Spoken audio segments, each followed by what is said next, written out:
Olá, jovem jurista, aqui é o professor Ronaldo Bastos em mais um vídeo para vocês. Mais um vídeo daquela série As Regras da Política que está movimentando aqui o canal, que vocês estão gostando tanto. Pelo menos o número de comentários aumentaram muito, né? Mais uma vez, nesse vídeo aqui eu falei da decisão do ministro Alexandre de Moraes em sede liminar do mandado de segurança ajuizado pelo PDT, que suspendeu o decreto que nomeava o Ramagem para a Polícia Federal no lugar do Valeixo, né? E deu muito o que falar, e eu quero fazer alguns comentários sobre os comentários de vocês e acrescentar algumas coisas. Principalmente para esse quadro que eu inaugurei, está fazendo com que venha muita gente para o canal. Gente, eu tenho esse canal, eu inaugurei esse canal em 2012, né? Então já se vão quase 8 anos que eu inaugurei esse canal. E de modo que talvez os que chegaram agora talvez não tenham entendido ainda qual é o meu papel aqui nesse canal. Eu não trabalho com formação de militantes a partidos políticos, a ideologias políticas, nem estou muito preocupado com o número de seguidores, né? Aqui o meu objetivo, enquanto professor de direito, enquanto especialista em direito constitucional e também muito dedicado à formação de jovens juristas, o meu papel é ensinar os que querem aprender a como raciocinar juridicamente. Por isso que eu tenho meu curso de prática jurídica, que eu ensino o que a faculdade não ensina, ensino raciocínio jurídico, que está na descrição desse vídeo, né? O curso é a consolidação dos 8 anos dando aula para vocês aqui no canal. Então eu quero fazer algumas ponderações sobre essa questão, esse início de crise institucional entre a STF e a Presidência da República. Repisando o que eu já falei no vídeo anterior. Bom, primeira coisa, o STF, quando ele suspende a nomeação do Ramagem para a Polícia Federal e nesse ponto ele intervém no Executivo, ele está sendo coerente. Embora isso não signifique que ele esteja certo. Vou repetir porque essa distinção é importante. O STF está sendo coerente, embora não signifique que ele esteja certo. Por que ele está sendo coerente? Porque em outras ocasiões, em governos diferentes, o STF teve essa postura que alguns juristas podem considerar uma postura ativista, né? Primeiro, eu não sei se vocês se lembram do caso Lula, né, em que a então presidente Dilma Rousseff, ela quis nomear Lula para ser ministro dela com o objetivo, não o objetivo manifesto, mas o objetivo que a gente viu nos bastidores por causa da interceptação telefônica, que na época era o próprio Sérgio Moro, juiz da Lava Jato, que liberou, com a intenção de que Lula, quando fosse ministro, ele sairia da jurisdição de Moro e seria julgado pelo STF. No mandado de segurança, o ministro Gilmar Mendes considerou isso desvio de finalidade. O mesmo argumento que utilizou o ministro Alexandre de Moraes agora, impedindo a nomeação do Ramagem para a Polícia Federal por desvio de finalidade, porque ele considerou que Bolsonaro queria interferir na Polícia Federal em benefício próprio de sua família, de seu partido, etc. De seu grupo político. Então, outro caso, o caso Cristiane Brasil, não sei se vocês se lembram, filha de Roberto Jefferson, que no governo Temer foi nomeada para ministra do Trabalho, né? Só que ela tinha inúmeras condenações trabalhistas, foi considerado também desvio de finalidade, não obedecimento à finalidade pública do ato administrativo. Então a gente tem manifestações no governo do PT, no governo Dilma, no governo Temer e agora no governo Bolsonaro, e as três são similares, né? As três são similares. As três envolvem nomeação por parte do presidente da República de cargos que o presidente detém esse poder de livre nomeação e livre exoneração, ou seja, alta discricionariedade aqui. E o Supremo interferiu nesse caso, que eles consideraram casos flagrantemente contrários à indisponibilidade do interesse público, que exige que os atos administrativos tenham sempre a finalidade pública. Então, é o que eu disse, o Supremo está sendo coerente com o precedente dele, com a jurisprudência dele. Não significa que ele esteja certo, por isso que eu também respeito os juristas que dizem que isso é uma intervenção do judiciário no executivo e está desrespeitando o check and balances, né? O sistema de freios e contrapesos está desrespeitando a separação dos poderes. Então, dizer que o Supremo está perseguindo o governo Bolsonaro, vamos racionalizar essa questão. Inclusive, o Supremo, por muitos analistas, está sendo criticado de deixar o governo Bolsonaro muito solto. Então, o Supremo está sendo coerente, embora não signifique que ele esteja certo. O segundo ponto. Um de vocês ou alguns de vocês fizeram comentários dizendo que jurista tal ou jurista qual disse que é uma ofensa à separação dos poderes, o que eu respeito bastante. Mais uma vez, meu objetivo é ensinar aqueles que querem a raciocinar juridicamente.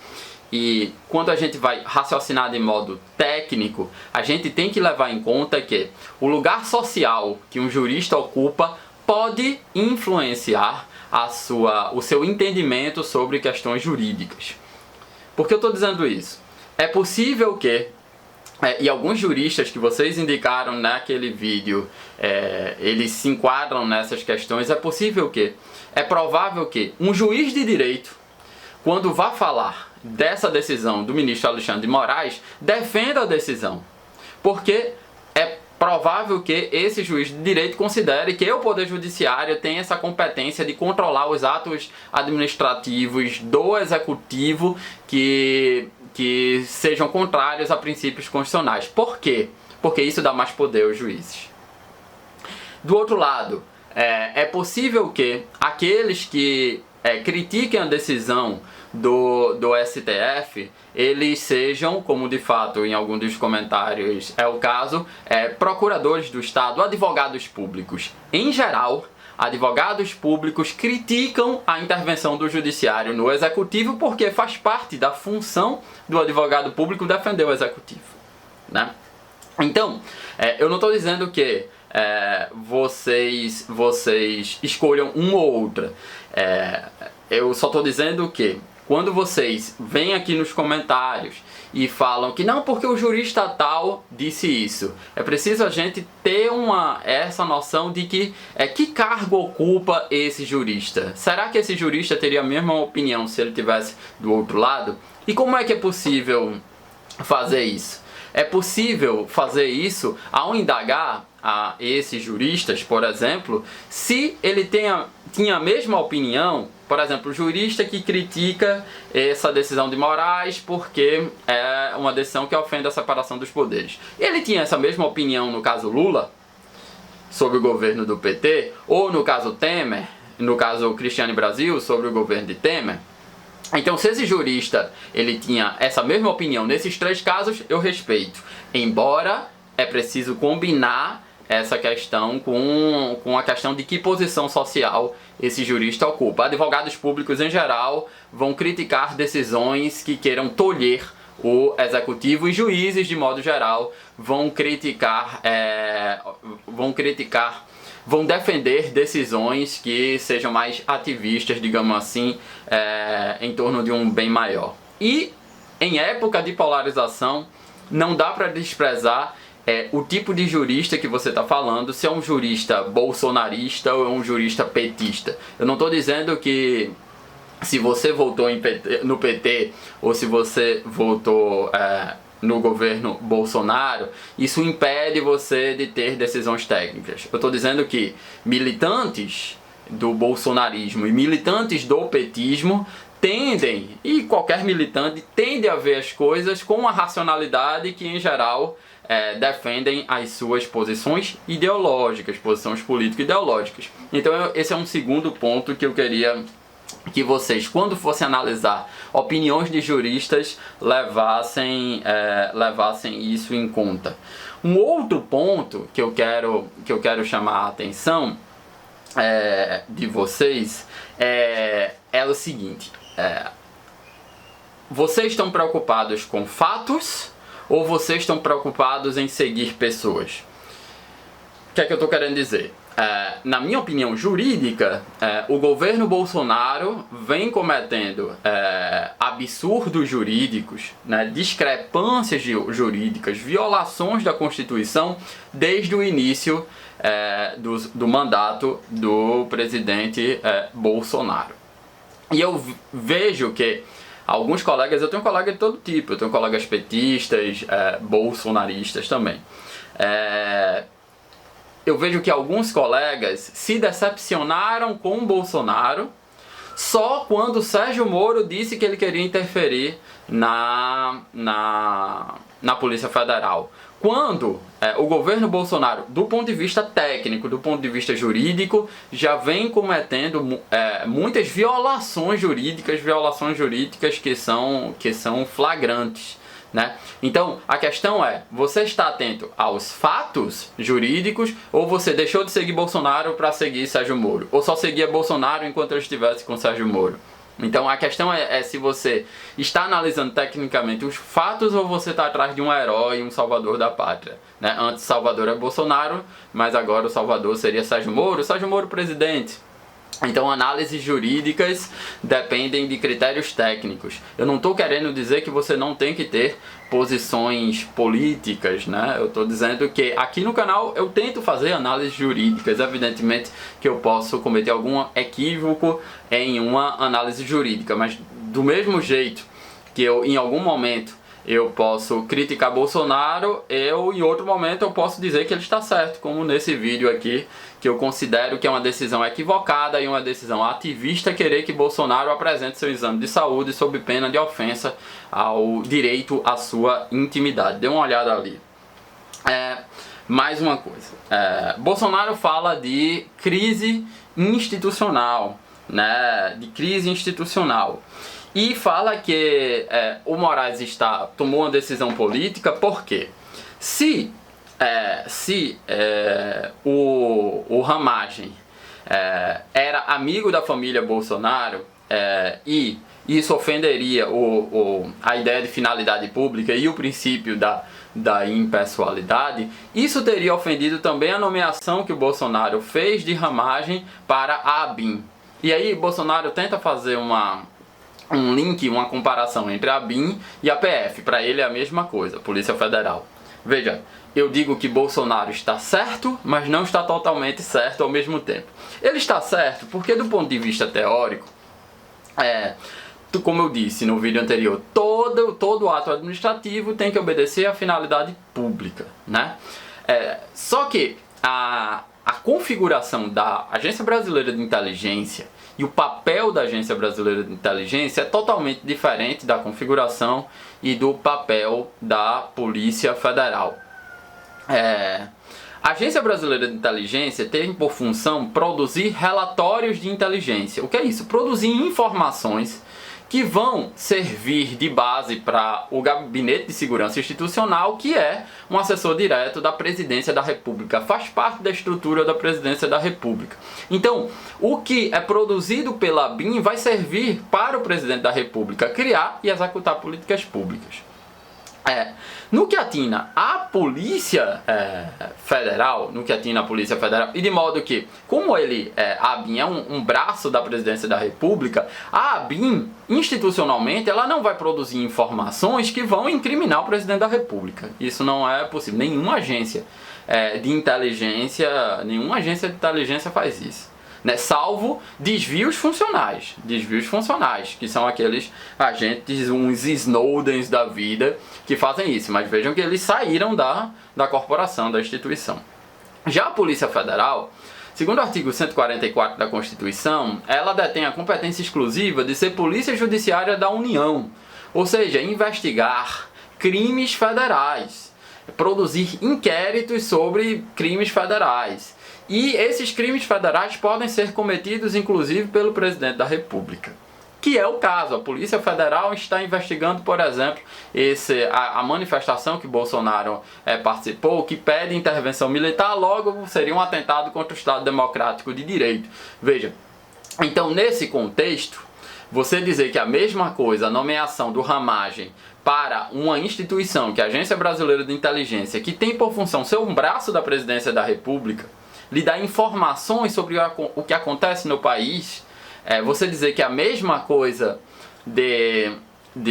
da Polícia Federal, não é a mesma coisa. E o Supremo, quando vai interferir nessas nomeações, ele pelo precedente dele, não estou dizendo mais uma vez que o Supremo está certo, mas pela escala dos seus precedentes, pela sua jurisprudência, ele só intervém quando o caso é flagrante, sob pena de violar a prerrogativa do presidente da República de nomear os seus ministros, os seus assessores, né? Então o Supremo estaria interferindo politicamente. Então por isso que eu disse, o Bolsonaro ele está certo, mas não está completamente certo. Se você fosse levar ao pé da letra, você poderia dizer que o Supremo poderia intervir na nomeação desse diretor da ABIN, só que isso ofenderia com certeza aí a separação dos poderes.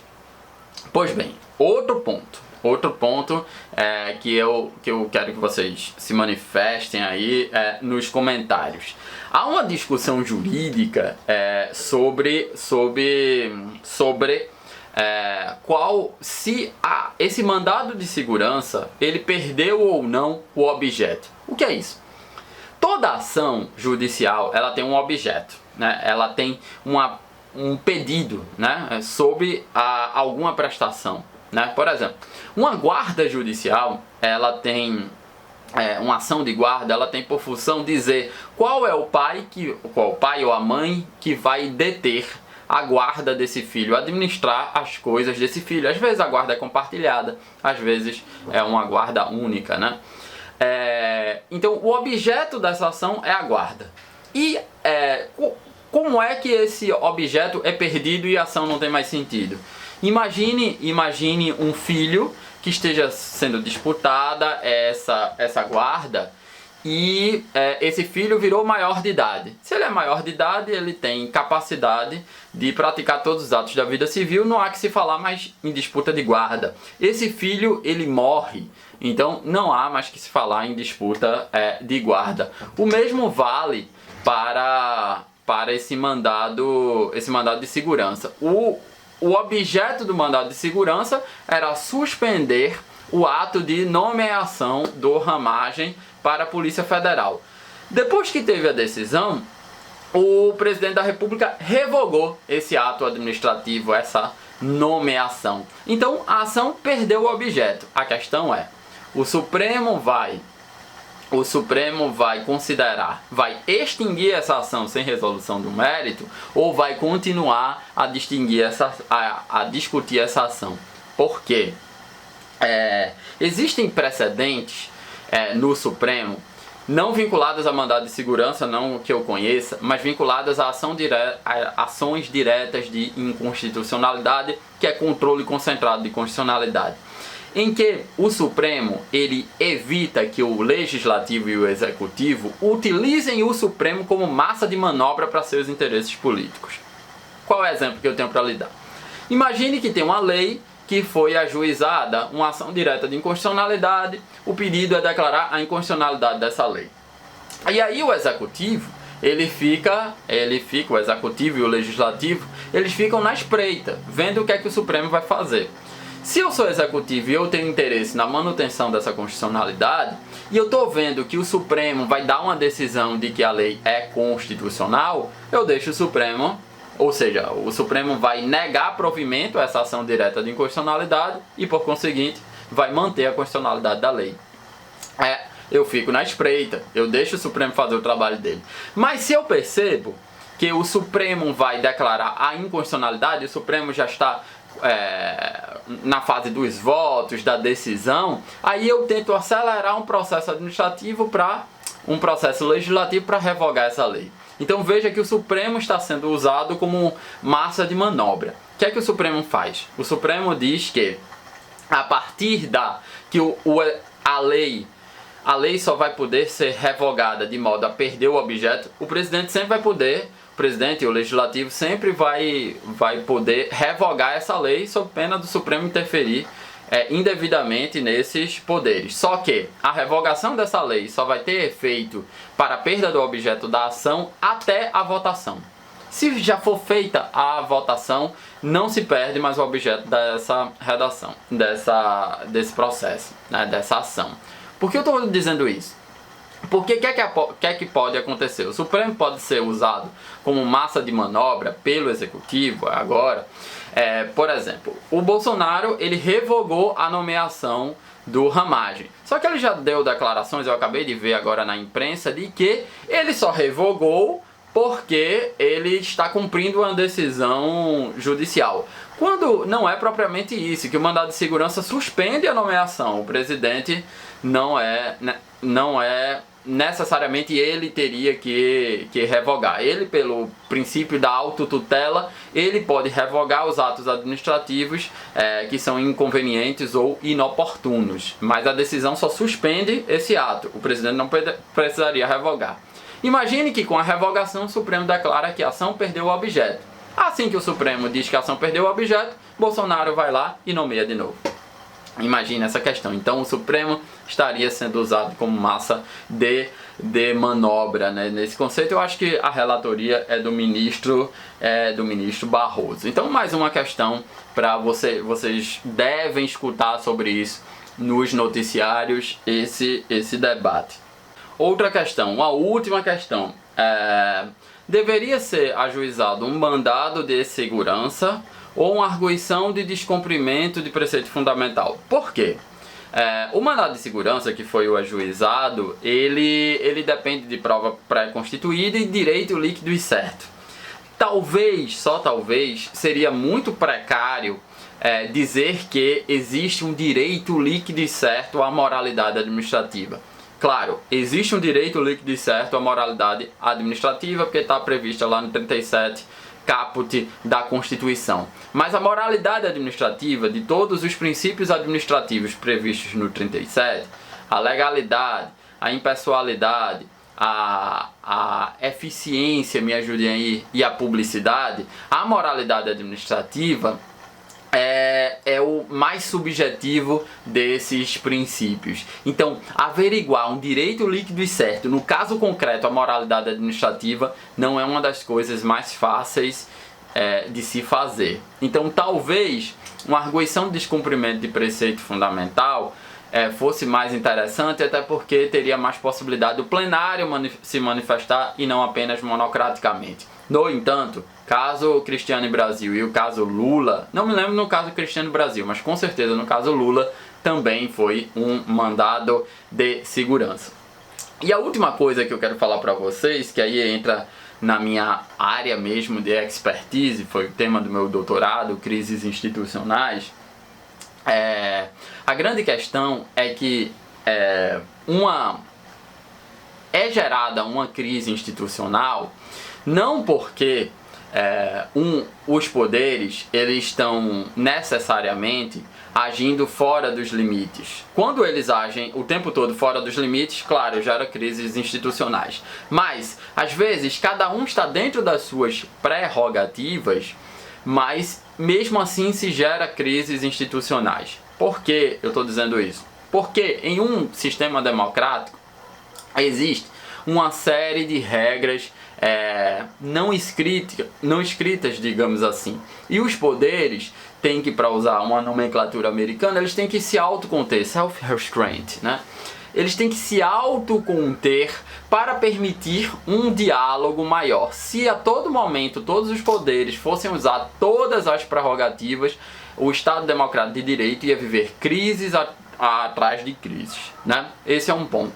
O segundo ponto que eu quero que vocês reflitam é o seguinte: essa crise, embora o presidente diga que foi iniciada pelo Supremo Tribunal Federal, Será que essa crise tem que estar na conta do Supremo Tribunal Federal, mesmo que ele esteja errado nesse momento? Ou esse é um governo que vive de crises constantes? Essa é a reflexão que vocês teriam que fazer, né? Para fazer, claro, sempre análises técnicas. Bom, espero que esse vídeo mais uma vez tenha possibilitado que vocês vejam os detalhes técnicos, essas regras jurídicas da política, as regras do jogo. Espero que vocês tenham gostado.